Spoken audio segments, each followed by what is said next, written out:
ปรับใหม่หมดแล้วเนาะปรับใหม่เอาดูเพื่อนนะเอาพ่อลงเลยเด้ไม่ได้ระดับเพื่อน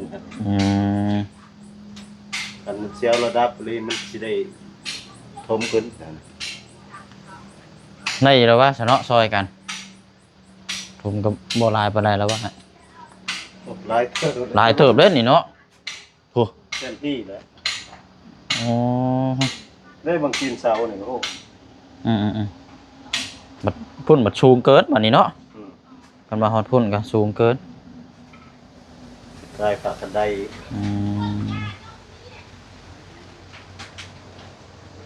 ว่าเอาตามตัวนั่นเนาะตัวเสาตัวน่ะเดี๋ยวดึงมาพี่มันขึ้นมาได้สำใดกะประมาณนี้ก็ให้น้องเพิ่นถมอีกจังน้อยเนาะคุยพี่ดิว่ามันอยากชันลงมาสิเนาะอันนี้ก็คมโมเมนต์ง่ายได้นี่กะน้องเพิ่นถมนี่ก็กระทึกนี่กะแม่นไปเลยนี่กะวันนั้นไปน้องหาดินนี่ใช้ถมบาดนี้น้องป๊อปก็สิไปขอดินหน้าบาวเนี่ยเพราะว่าฟังหันเขาเจ้าบ่ให้เอาอย่านำเขาเฮือนเขาเด้หันฟังหันเด้เพราะมันต้องใช้ลายเด้อได้นี่เนาะโดยเพิ่นว่าสิเอาอยู่ถึงเพิ่นก็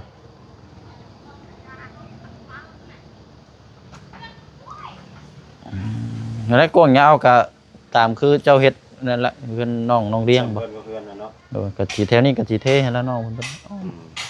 อ้อมรอบข้างไปหั่นแหละรอบข้างไปคือกันนั่นแหละตัวนี้บ่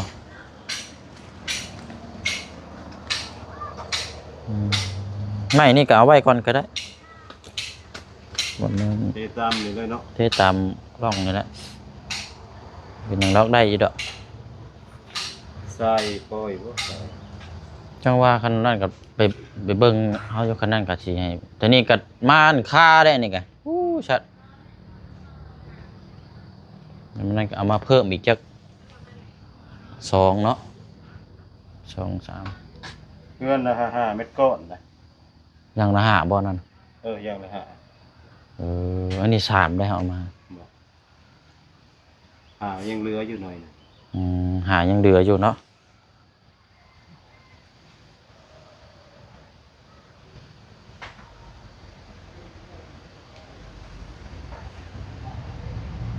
นี่แค่ฉันก็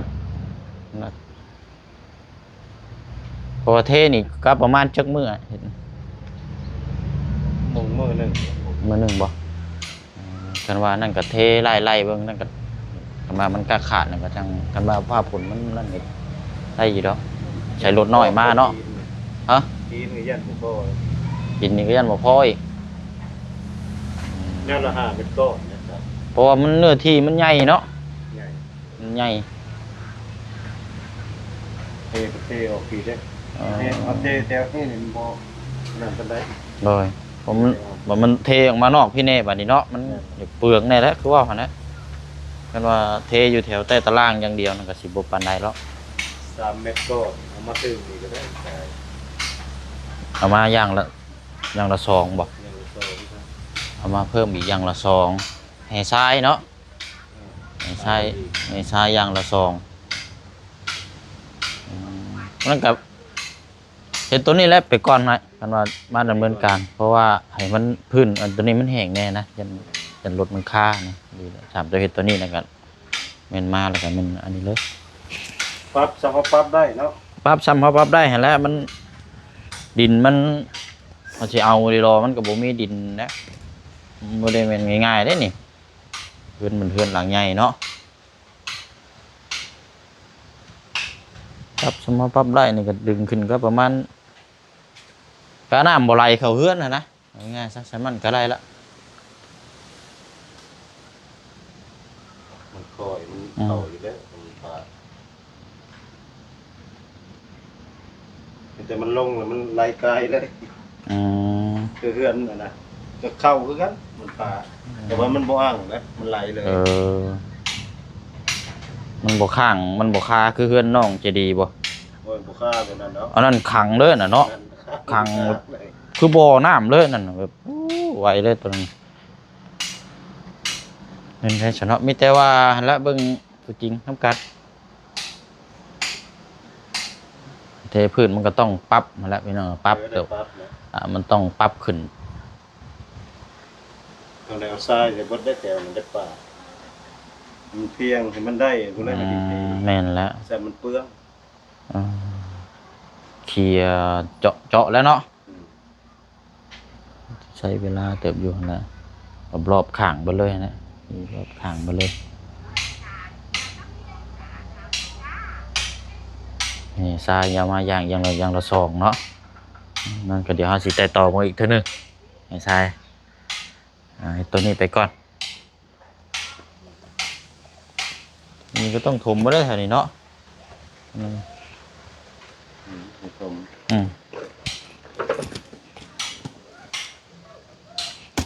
เคลียร์ใหม่หมดแล้วแถวนี้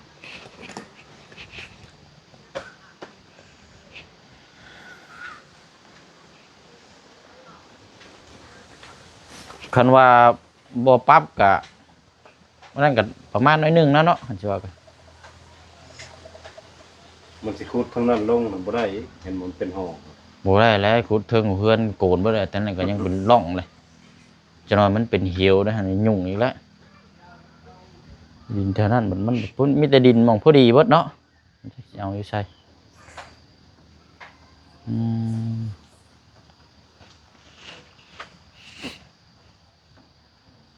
นี่ไงจะปรับเอาเท่าที่เฮาปรับได้บ่ แม่น เนาะ โดย แต่ว่าอยังน้อยก็ให้แต่ว่านั่นก็สูงกว่าพื้นข้างนอกอยู่แล้วนะ โดย แล้วถ้าสิเอาสูงเกินน่ะต้องเอาดินมารุ่นระดับ 2-3 คันรถพุ่นได้ คนน่ะ มันบ่มีได้บัดนี้ บ่เป็นหยังปรับแบบบ่ทำกันก็ได้พอดีเลยเวลานำสารมาก็ให้มันไหลอยู่พุ่น คันว่าปรับเท่าที่ได้นี่ก็เดี๋ยวทั้งสร้างเฮาเพิ่นสิจัดแจงเองดอก โดย นี่ก็จัดแจง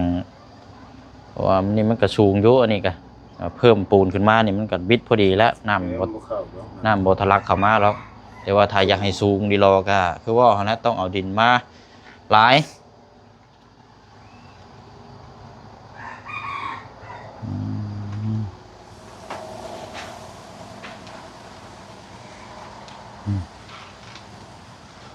ไม่คนนี้ก็จะจังยากอยู่พุ่น บ่เสี่ยงอยู่นี่เฮาก็ต้องทาสีบ่บอนบันไดนี่นะ สีมีกระทะเราแล้วเนาะมันจะงาม ทาบ่เฮาบ่ฮู้มันยังอยู่แต่ว่าไม่พอยหั่นอาจสิแบบ ทาเราแล้วสิเป็นหยัง โดย แต่ถ้าให้มันแห้งก็จังย่าง โดย ปูนยังเนาะอยู่ประมาณเนาะ ปูนมาเบิดแล้ว มาเบิดแล้ว อัน30 สอบเลยฮะเอามากะพออยู่บ่ พออยู่เนาะ 30 สอบเนี่ยอยู่ในพุ่น อยู่ตารางเรือนน่ะบ่าว บ่เป็นแข็งแล้วบ่จัก ไปเบิ่งก่อนบ่ ว่าเข้าไปแม่น้ำสาดเข้าไปยังเป็นแข็งโคโลแล้วบ่จัก คันน้ำสาดหันบ่เข้าหันน้ำออกบ่หันมันเข้าบ่ว่าเอา บ่ได้ห้อง ไปบาท แต่ว่าห้องใหม่อยู่ห้องอยู่ ห้อง หากได้อยู่ดอกบ่เปียกหรอกมันห้องใหม่สูงอยู่30 สอบมันพอเนาะว่ารุ่นแห่ชายตัวนี้นั่นน่ะก็จังว่าแบบเทตัวนี้มาก่อนงั้นก็จังตามมาเพื่อให้ทางมันแห้งให้จังน้อยนะใช้รถน้อยแล้วตัวนี้กับวันนี้เดี๋ยวเอาส่งมาส่งกันเลยเอาละเนาะกะตะคงราคาเฮาละ ราคา โดย เอาซ้ำกันนะครับกับเรือนน่ะนะ เป็นโรงเรียนบ่ นั่นโรงเรียน เท่าไรนั่นน่ะ 4ล้านห้า 4.5 ล้านเนาะ แม่นล่ะ โดยก็ทำนั่นได้ซะเนาะคันว่า4.5 ล้านเพราะว่ามันกว้างยาวก็สิพอๆซ้ำกันเนาะเฮือนน้องเพิ่นกันนั่นก็เริ่มมื้อใดอ้าย มื้ออื่นหมดแล้ว มื้อนี้ได้บ่ มื้ออื่น มื้อนี้ยังค่าเรือนน่ะนะ เฮือน เรือน นั่น แม่น้อง นั่นของมีบ่คุยแล้วสายกันนั่นสิให้น้องๆเพิ่นเคลียร์ไม้เคลียร์หยังออกเนาะอันนี้ถ้า แล้วก็สิปรับดินอีกพร้อม ให้น้องเพิ่นขุดดินมาปั๊บมันเอาทุบอีกนิดนึงเด้อน้องเด้อทุบ เอาเฮาต้องเอาอิหยังมาทุบบ่ ทุบแล้วมันจังแน่นเทลงสระแล้วเอาไม้แล้วมาทุบ อ๋อโดยได้ มันแน่นดินเวลามันจังเวลามันชุบแล้วมันจังบ่อันนั้นเด้ โดย แต่ว่ามันบ่นั่นลอกดินมันเปียกอยู่ฝนหากระตกนี่มันบ่คือดินห่าว บ่เปียกสิต่อน้ำเลย มีแต่ทุบลงจังน้อยหั่นแหละ โดย เคลียร์สถานที่ มีเดี๋ยวสิเอาทรายแล้วต่อน้ำหน้าบ่าว น้ำนี่พุ่นก็มีอยู่นี่ก็มี แม่น น้ำบาดาลอยู่นี่ได้ส แต่ บา ว่าย อ เอา ยู่แล้ว น้ำได้สบายกว่าเพราะว่าน้ำประปาบ่ค่อยออกเลย แบบมักหยุด น้ำไหลเอากันกระพุ้ยเนาะ โดย พุ้ยมาอันหนึงเด้อน้องป๊อบเด้อ โดย เอามาตั้งให้ทางช่างเฮาลำเวลาเพิ่นอันนี้โอ้ไหลมาปรับ หรือว่าสิเอาน้ำสางก็ได้ โว้ได้เลี้ยงปลาอยู่ครับปลากำลังสิใหญ่นะ ขุดเห็ดของน้ำบ่อันนั้นก็ได้เอาละเนาะพออันได้เนาะตามนั่นแหละมีแต่ว่ามื้ออื่นเนาะ มื้ออื่น มื้ออื่นเจอกันพี่น้องเอ้ยมื้อนี้ให้ทางน้องเพิ่นปรับเล็กๆน้อยๆก่อนเคลียร์หม่องใดมันเนี่ยนี่แหละเพราะว่าแถวเทิงพี่แล้วเฮาสิเอาเป็นรับถ้าว่าปรับสูงหลายก็บ่มีดินอีกเอาพอดีพองามนั่นแหละกันสิเว้ากันดึงลงไปพุ่นมันปรับนั่นแหละนี่ใช้บ่พอจังไดก็จังว่ากันเพิ่นใช้ตัวนี้ไปก่อนเดี๋ยวจังตามมาอีกเทื่อนึงตามให้ทางแห้งอีกจังน้อยแน่ 3 เมตรก่อนเนาะบ่พอบ่หลายดอก เพราะคันสร้างมาอีกก็นั่นอยู่เพราะว่าห้องน้ำก็ยังบ่ทันได้เฮ็ดได้เจ้าสิเอามาอีกจุดอ่ะ นั่นเนาะ โดยขอบใจได้มื้ออื่นพ่อการเฮาเนาะเดี๋ยวให้ทั้งน้องเพิ่นขุดปรับลงอีกจักเด็กจักน้อยเป็นพวกไม้พวกหยังก็พุ่นละยูลงไปพุ่นก่อน โดย ให้พาเชล่าเฮาก็เอาไว้มองพุ่นก่อนมองไว้ดีๆก่อนเนาะ โดย ว่าเดี๋ยวมันสิแตกโอเคมาจับก็ได้บัดนี้นั่นแหละเนาะก็คันสิว่าถึงแล้วก็เฮาบ่ปรับลงอีกก็ได้เอาปรับลงแค่แต่เทิงนี่เด็กน้อยก็แม่นได้ละมันก็พอได้อยู่นะแต่ว่าถ้าสิอยากได้สูงดีรอก็คือว่าแล้วมันต้องปรับหลายดินนี่จักอยู่ไสอยู่ยาบัดนี้เนาะ แม่นแบบดินนี่เราหายากสุด เพราะว่าดินบ่อนท่านเขาเจ้าบ่ให้เอายัน บ่เอาแล้วเนาะเป็นทางเที่ยวนี่ โดย เพราะคันสิเอาแถวนี้กับแถวนี้ก็สิโกนอีกนี่เห็นบ่นี่ขุดนี่มันก็ยังโกนเลยนี่ โดย ไปเบิดแล้วแถวนี้ก็ สิเอาดินตัวนี้สิขอน้ำหน้าเปล่าพอได้ปรับได้แบบแถวละหล่อแถวละหล่อเอา เลยมันต้องเอาไปไว้พุ่นมองเก็บเอาไปรถเศษไม้เศษตอกเท่านี้ รอดได้ปะ ช่วยกัน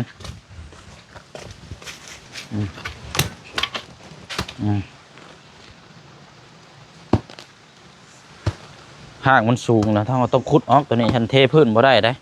โดย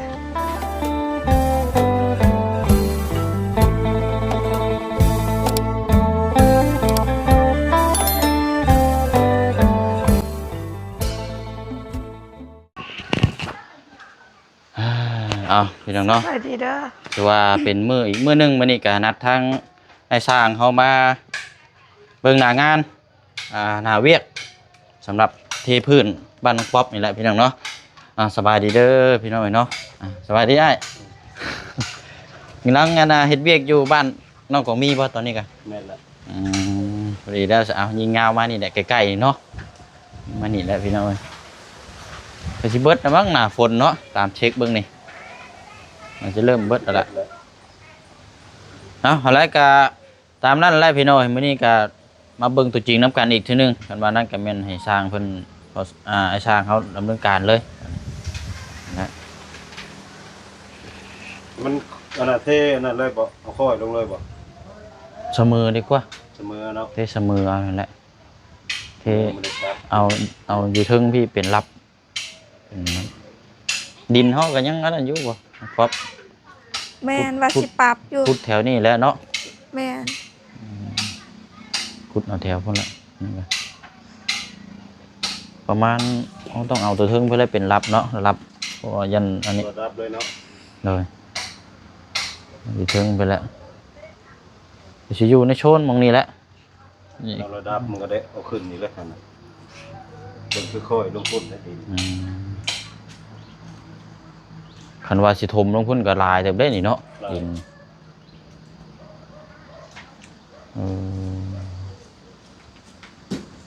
ย่างไว้เบิ่งพี่ก่อนพี่ก่อน แถวกลางนี่ก็แล้วนี่ได้ปรับก็แล้วนี่ ปรับใหม่เบิดแล้วเนาะ ปรับใหม่ แถวคือเพื่อนน่ะนะเอาค่อยลงเลยเด้บ่ได้ระดับเพื่อน อันเสียวระดับเลยมันสิได้ทมขึ้น ได้แล้วว่าสะเนาะซอยกัน ผมก็บ่หลายปานใดแล้วว่า หลายเติบ หลายเติบเด้นี่เนาะโห เต็มที่แล้ว อ๋อ ได้บางกินเสานี่โอ้ บัดพุ่นบัดสูงเกินบัดนี้เนาะ อืม คันว่าฮอดพุ่นก็สูงเกิน ได้ฝากกันได้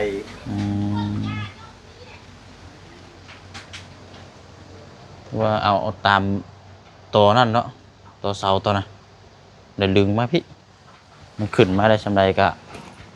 ประมาณนี้ก็ให้น้องเพิ่นถมอีกจักหน้อยเนาะ อืม คุย ได้ พี่ ท ดิ ม น อีก ว่ามันอยากชันลงมาสิเนาะ แม่นล่ะมันค่อย อันนี้ก็คมบ่แม่นง่ายได้นี่ก็ น้องเพิ่นถมนี่ก็กระทึกนี่ก็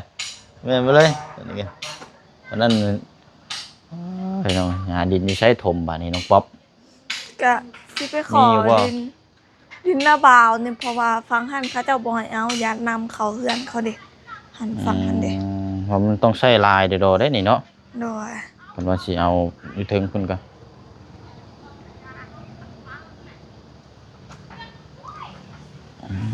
นั่นแหละกวางยาวก็ตามคือเจ้าเฮ็ดนั่นแหละเพื่อนน้องเลี้ยงบ่ เพิ่นก็เพื่อนน่ะเนาะ ก็สิแถวนี้ก็สิเทให้แล้วน้องเพิ่นอ้อมรอบข้างไปหั่นแหละรอบข้างไปคือกันนั่นแหละ ลง ตัวนี้บ่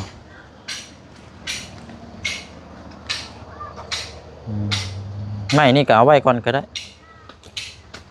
บ่แม่น เตตามนี่เลยเนาะ เทตามร่องนี่แหละเป็นหยังล็อกได้อยู่ดอก ทรายค่อยบ่ จังว่าคันนั้นก็ไปเบิ่งเฮาอยู่คันนั้นก็สิให้ตัวนี้ก็ม่านค่าได้นี่ก็ชัดมันนั่นก็เอามาเพิ่มอีกจัก2เนาะ2 3 เพื่อนน่ะ5เม็ดก้อนนะ อย่างละ5บ่นั่น อย่างละอันนี้3ได้เอามา ยังเหลืออยู่หน่อยนะ หายังเหลืออยู่เนาะ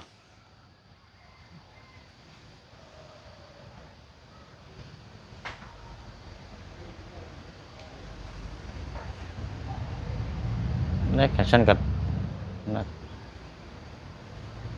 พอเทนี่ก็ประมาณจักมื้อเห็น มือหนึง มื้อหนึงบ่กันว่านั่นก็เทไล่ๆเบิ่งนั่นก็กันว่ามันก็ขาดนั่นก็จังกันว่าภาพผลมันนั่นก็ได้อยู่ดอกใช้รถน้อยมาเนาะฮะ ทีนก็ยันบ่พอ กินนี่ก็ยันบ่พออีก ยันละ5เม็ดก้อนนะครับ เพราะว่ามันเนื้อที่มันใหญ่เนาะ ใหญ่ มันใหญ่ เทออกปีเด้เอาเทแถวนี้นี่บ่นั่นปานใด เลยผมมันเทออกมานอกพี่เน่บัดนี้เนาะมันเปลืองแน่แหล้วคือว่าหั่นนะกันว่าเทอยู่แถวใต้ตารางอย่างเดียวนั่นก็สิบ่ปานใดแล้ว 3เม็ดก้อนเอามาตึงนี่ก็ได้ เอามาอย่างละ2บ่ อย่างละ2ครับ เอามาเพิ่มอีกอย่างละ2ให้ทรายเนาะให้ทรายอย่างละ2นั่นก็เห็นตัวนี้แหละไปก่อนนะกันว่ามาดำเนินการ เพราะว่าให้มันพื้นอันตัวนี้มันแห้งแน่นะยันรถมันค่านี่ดีเลยถามตัวเห็ดตัวนี้แล้วกันแม่นมาแล้วก็มันอันนี้เลย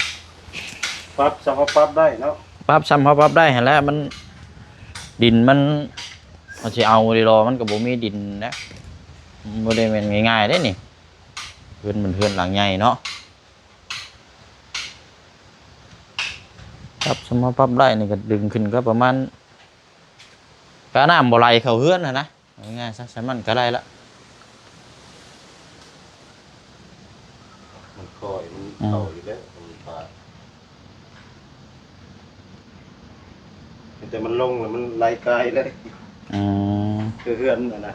ก็เข้าคือกันมันป่าแต่ว่ามันบ่อ้างนะมันไหลเลย เออมันบ่ข้างมันบ่คาคือเฮือนน้องเจดีย์บ่ โอ้ยบ่ค่าตัวนั้นเนาะ อันนั้นขังเลยน่ะเนาะ ขัง คือบ่อน้ำเลยนั่นน่ะแบบโอ้ไหวเลยตัวนั้นเป็นไผซะเนาะมีแต่ว่าหั่นละเบิ่งตัวจริงนำกันเทพื้นมันก็ต้องปรับหั่นละพี่น้องปรับเดี๋ยว ปั๊บนะ มันต้องปรับขึ้น ตรงแนวซ้ายจะบดได้แถวมันได้ป่ามันเพียงให้มันได้ก็เลยมันดี แม่นแล้ว แต่มันเปลือง อืมเคลียร์เจาะแล้วเนาะ อืม ใช้เวลาเติบอยู่นะรอบข้างไปเลยนะรอบข้างไปเลยนี่ทรายยาวมาอย่างละสองเนาะนั่นก็เดี๋ยวเราสิแต่ต่อมาอีกเท่านึงให้ทรายให้ตัวนี้ไปก่อน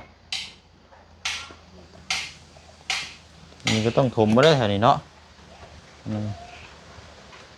ให้ผม อืมเคลียร์ใหม่หมดแล้วแถวนี้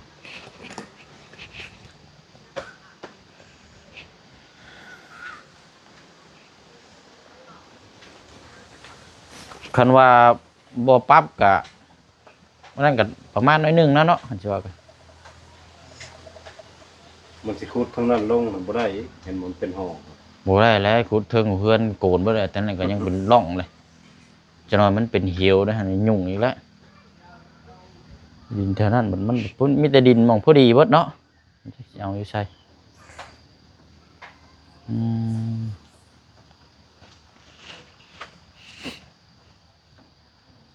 นี่ไงซะปรับเอาเท่าที่เฮาปรับได้บ่ แม่น เนาะ โดย แต่ว่าอย่างน้อยก็ให้แต่ว่านั่นก็สูงกว่าพื้นข้างนอกอยู่แล้วนะ โดย แล้วถ้าสิเอาสูงเกินน่ะต้องเอาดินมารุ่นระดับ 2-3 คันรถพุ่นใด คนน่ะ บ่มีได้บัดนี้ บ่เป็นหยังปรับแบบบ่ทำกันก็ได้พอดีเลยเวลานำสารมาก็ให้มันไหลอยู่อยู่พุ่น คันว่าปรับเท่าที่ได้นี่ก็เดี๋ยวทั้งสร้างเขาเพิ่นสิจัดแจงเองดอก โดย นี่ก็ครับจัดแจงเพราะว่ามันนี่มันก็สูงอยู่อันนี้ก็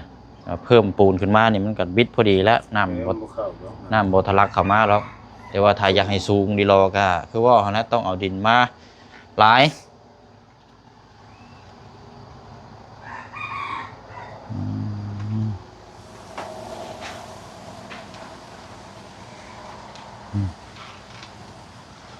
ไม่คนนี้ก็จะจังยากอยู่พุ่น บ่เสี่ยงอยู่นี่เฮาก็ต้องทาสีบ่บอนบันไดนี่นะ สีมีกระทะแล้วเนาะมันจะงาม ท่าบ่เฮาบ่ฮู้มันยังอยู่แต่ว่าไม่พ่อยหั่นอาจสิแบบ ทาแล้วแล้วสิเป็นหยัง โดย แต่ถ้าให้มันแห้งก็จังย่าง โดย ปูนยังเนาะยังบ่ได้มาเนาะ ปูนมาเบิดแล้วไอ้ มาเบิดแล้ว อัน30สอบเลยฮะเอามากะพออยู่บ่ พออยู่เนาะ 30สอบเนี่ยอยู่ในพุ่น อยู่ตารางเรือนน่ะบ่าว บ่แม่นแข็งแล้วบ่จัก ไปเบิ่งก่อนบ่ ว่าเข้าไปแม่นน้ำสาดเข้าไปบ่แม่นแข็งโคโลแล้วบ่จัก น้ำสาดหันบ่เข้าหันน้ำออกบ่หันมันเข้าบ่ว่าเอา บ่ได้ห้อง ได้บาท แต่ว่าห้องใหม่อยู่ห้องอยู่ ห้อง หักได้อยู่ดอกบ่เปียกดอกมันห้องใหม่สูงอยู่30สอบนั่นพอเนาะว่ารุ่นแห่ทรายตัวนี้นั่นก็จังว่าแบบเทตัวนี้มาก่อนงั้นก็จังตามมาเพื่อให้ทางมันแห้งจังน้อยนะใส่รถน้อยแล้วตัวนี้กับวันนี้เดี๋ยวเอาส่งมาส่งกันเลยเอาละเนาะกะตะคงราคาเฮาละ ราคา โดย เอาซ้ำกันนะครับกับเพื่อนน่ะนะ เป็นโรงเรียนบ่ นั่นโรงเรียน เท่าไรนั่นน่ะ 4,500,000 4.5 ล้านเนาะ แม่นล่ะ โดยก็ทำนั่นแล้วซะเนาะคันว่า4.5 ล้านเพราะว่ามันกว้างยาวก็สิพอๆซ้ำกันเนาะเฮือนน้องเพิ่นกันนั่นก็เริ่มมื้อใดอ้าย มื้ออื่นหมดแล้ว มื้อนี้ได้บ่ มื้อ มื้อนี้ยังค่าเพื่อนน่ะนะ เกิน เพื่อน นั่น แม่น้อง ของมีบ่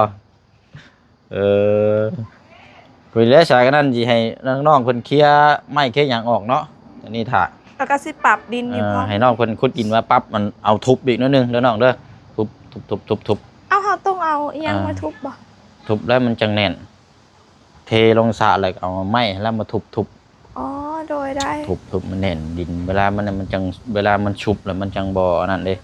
โดย แต่ว่ามันบ่นั่นลอกดินมันเปียกอยู่ฝนหากระตกนี่มันบ่คือดินห่าว บ่เปียกสิต่อน้ำเลย มีแต่ทุบลงจังน้อยหั่นแหละ โดย เคลียร์สถานที่ มีเดี๋ยวสิเอาทรายแล้วต่อน้ำระบาย น้ำนี่พุ่นก็มีอยู่นี่ก็มี แม่น น้ำบาดาลอยู่นี่ได้ส แต่ บา ว่าย เอา อยู่แล้ว น้ำได้สบายกว่าเพราะว่าน้ำประปาบ่ค่อยออกเลย แบบมักหยุด น้ำไหลเอากันกระพุ้ยเนาะ โดย พุ้ยมาอันหนึงเด้อน้องป๊อบเด้อ โดย เอามาตั้งให้ทางช่างเฮาลำเวลาเพิ่นอันนี้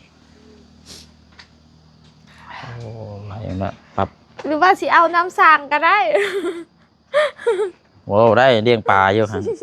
ปลากำลังสิใหญ่นะ ขุดเฮ็ดห้องน้ำบ่อันนั้นก็ได้เอาละเนาะพออันน้อยเนาะตามนั้นแหละมีแต่ว่ามื้ออื่นเนาะ มื้ออื่น เจอกันพี่น้องเอ้ยมื้อนี้ให้ทางน้องเพิ่นปรับเล็กๆน้อยๆก่อนเคลียร์หม่องใดมันเนี่ยนี่แหละเพราะว่าแถวเทิงพี่แล้วเฮาสิเอาเป็นมารับ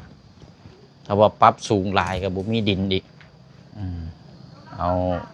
พอดีพองามนั่นแหละกันสิเว้ากันดึงลงไปพุ่นมันปรับนั่นแหละนี่ทรายบ่พอจังไดก็จังว่ากันเพิ่นใช้ตัวนี้ไปก่อนเดี๋ยวจังตามมาอีกเทื่อนึงตามให้ทางแห้งอีกจังน้อยแน่ 3 มันก่อนเนาะบ่พอบ่หลายดอก เพราะคันสร้างมาอีกก็นั่นอยู่เพราะว่าห้องน้ำก็ยังบ่ทันได้เฮ็ดได้ก็จะสิได้เอามาอีกจุดอ่ะ นั่นเนาะ โดยขอบใจได้ ครับ มื้ออื่นพ่อการเฮาเนาะเดี๋ยวให้ทั้งน้องเพิ่นขุดปรับลงอีกจักเด็กจักน้อย เป็นพวกไม้พวกหยังก็พุ่นแหละยูลงไปพุ่นก่อน โดย ให้ผาเชล่าเฮาก็เอาไว้มองพุ่นก่อนมองไว้ดีๆก่อนเนาะ โดย ว่าเดี๋ยวมันสิแตกโอเคมาจับก็ได้บ้านี้นั่นแหละเนาะกะคันสิว่าถึงแล้วกะเฮาบ่ปรับลงอีกก็ได้เอาปรับลงแค่แต่ถึงนี่เด็กน้อยๆก็แม่นได้ละมันกะพอได้อยู่นะแต่ว่าถ้าสิอยากได้สูงดีรอก็คือว่าแล้วมันต้องปรับหลายดินนี่จักอยู่ไสอยู่ยาบัดนี้เนาะ แม่นแบบดินนี่เราหายากสุด เพราะว่าดินบ่อนั้นเขาเจ้าบ่ให้เอายัน บ่เอาแล้วเนาะเป็นทางเที่ยวนี่ โดย เพราะคันสิเอาเท่านี้กับเท่านี้ก็สิโกนอีกนี่ไอ้บ่นี่ขุดนี่มันก็ยังโกนเลยนี่ โดย ไปเบิดแล้วเท่านี้ก็ สิเอาดินตัวนี้สิขอน้ำหน้าเบาพอได้ปรับได้แบบแถวละล้อแถวละล้อเอา โดยได้อยู่นี่ปั๊บขุดแถวนี้เล็กๆน้อยๆแล้ว โดย ขุดเล็กๆน้อยๆ ว่าสิไปเสือหญ้าหรือใดแต่ว่าเห็นทางพอสร้างเพิ่นมาก็เลยโจะ มันนั้นยังว่ามันเพราะว่าก็รอเรื่องฟ้าฝนนั่นแหละบ่อยู่ โดย อยู่รอฟ้าฝนกันฝนเช้าแล้ว สร้าง เลย มาซองเถื่อน นี่บ่ ก็เลยฮู้ว่าเขาเจ้าสิปรับเด้ ก็เลยคิดว่าปรับก่อนเลยซะเวลาเขาเจ้าเฮ็ดมันจึงสิทำ แม่น ได้ มันต้องปรับก่อนอยู่แล้ว โดย ต้องปรับเคลียร์เอาทรายอย่างมาโห้ยมาอย่างปรับให้มันละเอียดนี่แหละแล้วจังผสมปูนเทลงแบบนี้นะก็สินี่แหละเฮาก็เคลียร์สะๆเท่านี้บัดนี้เนาะปล่อยเฮ็ดไปยังมาวิพี่ก่อนอันนี้นี่เดี๋ยวจังลื้อออกไปเนาะ ตัวนี้สิดื้อออกบ่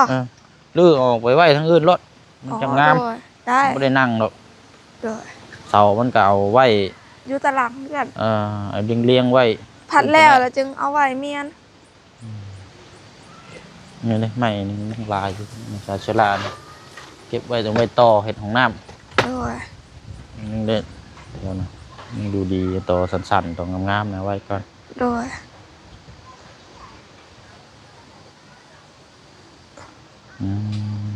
โอเคเนาะ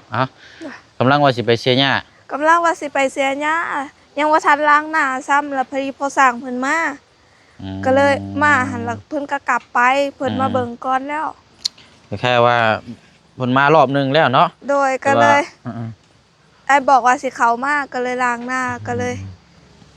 เปลี่ยนเสื้อผ้าใหม่ เพราะว่ารอบวันนี้นะโทรหาทางอันเอื้อยเราอยู่พุ่นโทร โดย หาเรามาเบิ่งพี่นะ อ๋อโดย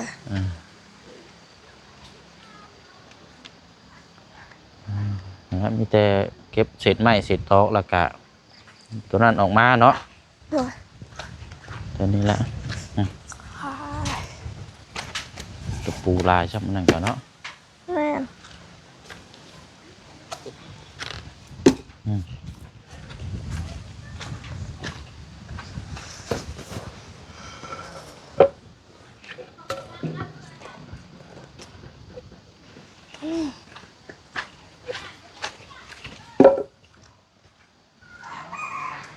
ซ้ำกันพี่น้องเนาะสร้างเพิ่นเอากับอันนาซ้ำกันกับเพิ่นน้องเลี้ยง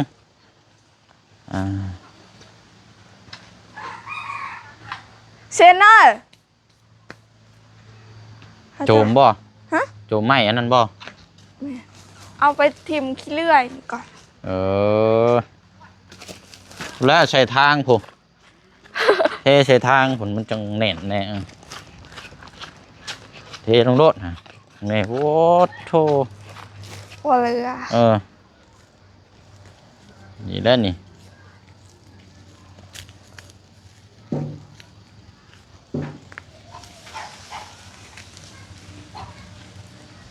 เทใช้ทางนี่มันแห้งเนาะ แม่นมันยากแฮเล่นจังสี่ในคันเอาเหยียบไปหั่น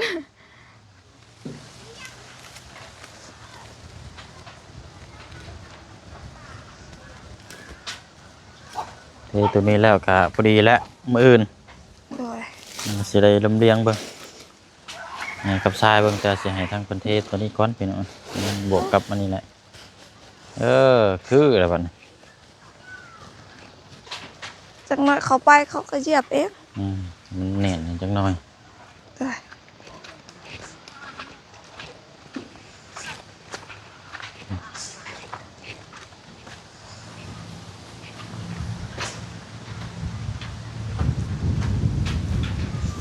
หากไม้แถวนี้นี่ต้องได้ขุดได้น้องป๊อบ ตัวใด ต้องสั่งอยู่บ่ อยู่หางไม้นี่คุณออกบ่ เดี๋ยวอาสิแนะนำเด้อ โดย พากันบุกเลยก็ได้ โดย มันมีแต่จุดตัวนี้แหละนี่เห็นบ่หากไม้นี่ไปเอาหมักอันน่ะหมักจกมาแล้วก็ขุดตัวนี้ขุดแล้วพันหากไม้ตัวนี้ฮอกพันหากไม้ตัวนี้อธิบายให้ทางน้องเพิ่นบุกอันนี้ก่อนพี่น้อยเพราะว่ามันจังสิได้ระลับถ้าสิเอารับออกมานอกประมาณนี้ก็ต้องขุดหากตัวนี้ออกขุดหากตัวนี้ออกแล้วจังตัดออกบ่ตัดหากไม้นี่เฮ็ดบ่ได้เด้ โดย แต่เฮาได้อีดอกมื้ออื่นผู้สร้างเพิ่นมาเฮ็ดขุดมื้ออื่นก็ยังทันซอย นาย กัน ปากแรกนายน่ะ ขุดขี้ดินซะออกไกลๆรถเนาะหรือซะเขาในพุ่นก็ได้ขี้ดินเฮามักจกแล้วบ่มีบ่ มี อืม แต่ว่าสะพานมันใหญ่โพด เจ้าสะขี้ดินเอาแล้วก็เบิ่งหากมันแล้วก็ตัดออกเด้อ โดย ตัดออกแล้วก็กันนั่นแหละคอยดึงออก ตัวนี้ก็ลื้อมากด้วยรถอันนี้ก็ โดย เก็บไว้หมองไม้ก่อนมาออกเสาเนี่ยเลี้ยงไว้หมองไม้ออกกำลังกาย ออกกำลังกายสวมเศร้า ออกกำลังกายยามเช้า กินข้าวกินน้ำมันจังแซ่บเอาดีรอได้บางคนบ่มีเหือออกยังบ่ได้ออกนี่มันกินข้าวบ่ได้แซ่บได้บางคนออกกำลังกายไม่แล้วแบบคือรู้สึกหิวๆนะกินข้าวก็ได้หลายแล้วนี่โมเมนย่องเด้อโมเมน แล้วช่วยกันแล้วน้องสังเนาะแล้วก็แล้ว จังไรเพิ่นลงมา นี่คุดนอนพี่รถน้องเลย โดย เขาเบิ่งเรารับตอนนั้นแล้วนี่ต่อที่ว่ามองสีเทข้างหลังเจ้าผู้คุดแล้วก็ซาเอาแล้วก็นี่ตัดเลยบ่นี่มีอยู่ระว่าควร ควรมันคือ ควรพันไม้ตัวนี้บ่พันอันนี้บ่ โดย นั่นแหละเนี่ยน้องสั่งเนี่ยโจมมานี่ออกก้อนนี่เนาะ ไม่อันนี้เอาไปไว้เจพวกไปเราต้องเอาไปไว้พวกมองเก็บเอาไปรถเศษไม้เศษตอกเท่านี้ รอดได้ไป ช่วยกัน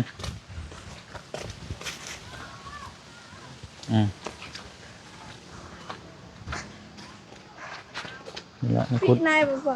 ขุดแถวนี้เด้อน้องสีเด้อช่วยกันเด้อใหญ่เฮือนงามช่วยกันเด้อ สบายดีเด้อ ขุดแล้วก็ตัดเด้อน้องช้างตัดเอาบอกว่าเขาเอาตึงตัวนั้นแหละมานี่เนี่ยจะขุดนะเอาหมักยกเนี่ยขุดแล้วก็ลื้อออกแล้วก็มั่งเท่านี้ก็พอละได้ละมีแถวว่านั่นเอาขี้ดินปั๊บใส่แถวนั้นจักหน่อยมีอยู่ใส่แถวนั้นอันนี้ก็ป่านขุดมันต้นนี่เนาะ ยาว มันหัวใหญ่แล้วมันนี่ มันบ่ได้พูด มันแข็งขนาดไหน ขุดขี้ดินเอาก้อนก็ได้คิดขี้ดินซะแล้วเอาส่วนใส่ออกไปทั้งอื่นถูกใช่ปะน้ำส่วนก็สั่นทำเนาะ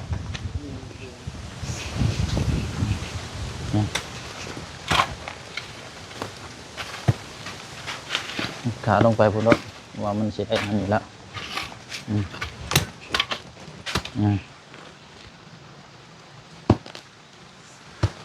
หากมันสูงนะถ้าเราต้องขุดออกตัวนี้ฉันเทพื้นบ่ได้ได้ ด้วย หรือสิบ่เทก็ได้บ่ใช่ เทติดขอบเสานี่ก็เป็นว่าจะเอาให้มันขอบข้างในจังน้อยแล้วกันเปื้อนกันเจินเนาะได้อยู่ดอกเนาะเอาเมื่ออื่นพวกเพิ่นมานั่นกันเพิ่นว่าฝนบ่ตกเพิ่นมานั่นอีกได้พี่น้อง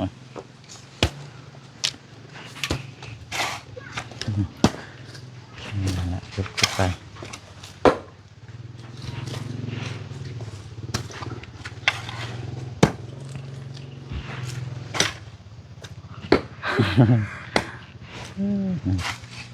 มันบ่ได้ก็มันโยแล้วอันนี้มันมี อ๋อหักนกนี่